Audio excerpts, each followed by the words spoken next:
keputusan Syekh Takim ni, Syekh Mursyid. Dia kata begitu juga Syekh pun tak boleh terima semua murid. Yang ini saya pernah cerita.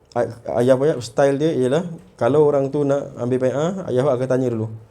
Ayah Wahab akan cakap ke dia, bukan ayah Wahab tanya, tapi ayah Wahab ni dia ditembak je. Dia kata kalau nak main judi, kalau nak tikam-tikam dulu, dia kata kalau nak tengok wayang telanjang dulu, tengok dulu. Dah selesai besok baru datang. Maksudnya kalau dah betul-betul nak bertaubat baru datang. Jadi dia bagi kata dua terus. Jadi siapa yang terasa balik dah dulu. Tapi siapa yang betul-betul rasa aku nak berubah juga, datang. Itu berlaku pada saya ketika 10 orang datang daripada Kuala Selangor ke atas saya. 10 orang datang daripada Kuala Selangor ke daripada Perak, saya tak ingat dah yang tempoh hari saya suruh balik tu. 10 orang tu datang, bila saya tanya dia nak ambil bai'ah. Saya tanya, saya pun tak kenal. Saya tanya kenal saya ke tak kenal. Dia kata tak kenal. Saya kata tak kenal, saya tak boleh jadi syekh. Kalau tak kenal saya tak boleh jadi syekh pada dia. Sebab dia kalau nak jadikan saya syekh, dia mesti bersungguh-sungguh dan dia mesti cinta. Dan dia mesti dah tahu saya punya pengajaran macam mana, cara saya macam mana, adakah saya ni ada ijazah daripada guru sebelum ke, saya ni betul ke syekh ataupun saya bukan.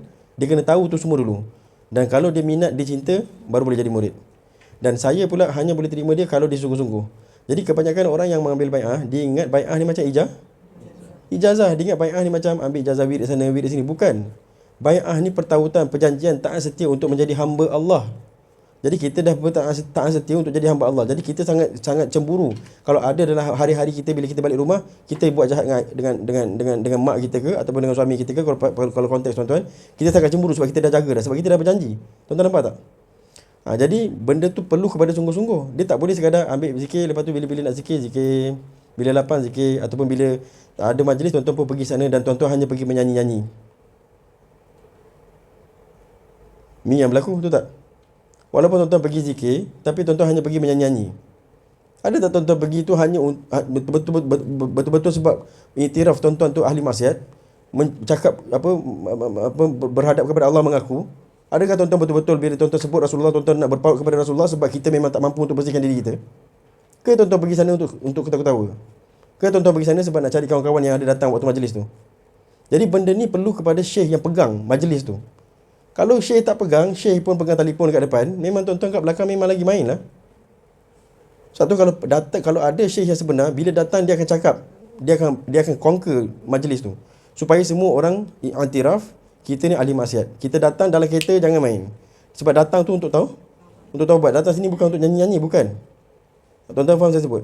Jadi itu syekh yang sebenar. Jadi murid tadi tu, guru tu mesti tengok adakah dia betul-betul bersungguh-sungguh ataupun tidak. Kalau tidak, pergi main dulu.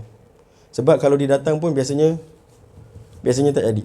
Satu saya biasa cakap lah, saya baik murid saya yang sekarang ni ke ataupun dulu-dulu lah yang bukan ambil tarekat, saya cakap saya sungguh-sungguh tuan-tuan. Tuan-tuan belajar, saya ambil. Tuan-tuan tak nak belajar, tuan-tuan cari guru lain. Kalau tuan-tuan nak main-main, ada murid-murid yang dia suka guru yang macam kelakar-kelakar, macam bila buat mengajar kat papan hitam tu menari-nari. Saya takkan buat gitu. Ilmu mahal, ilmu dia ada maruah. Tuan-tuan nak menari, ini bukan tempat ilmu. Jadi saya ajar murid-murid saya tu strict. Siapa yang hati dia tu bersih, dia akan terima benda tu sebab benda tu datang daripada adab Rasulullah. Adab daripada agama kita. Bukan menari-nari, bukan. Itulah saya nak sebut. Jadi daripada dulu sampai sekarang saya cakap macam itulah. Siapa yang serius, saya tanggung serius tuan-tuan.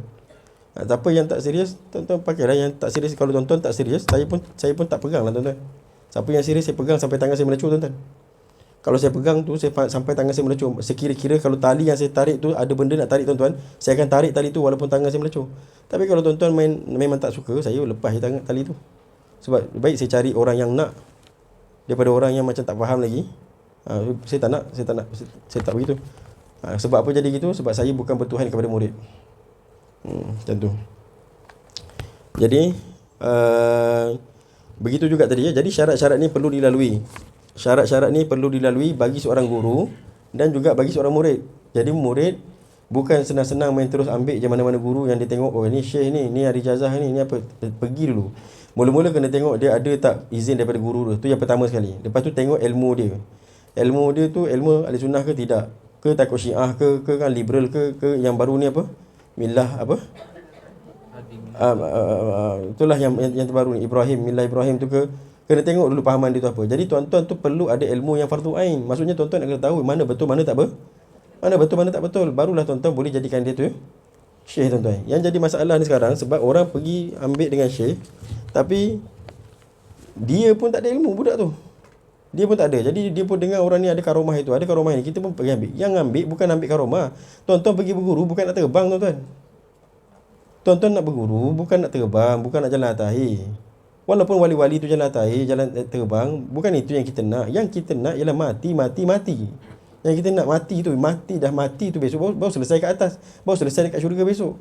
Jadi yang kita nak tu ialah keredaan Allah. Hatta jika tuan-tuan berzikir sekalipun, yang kita kendaki bukannya barang yang tuan-tuan nampak daripada natijah, daripada mimpi, daripada cahaya. Bukan itu yang kita nak.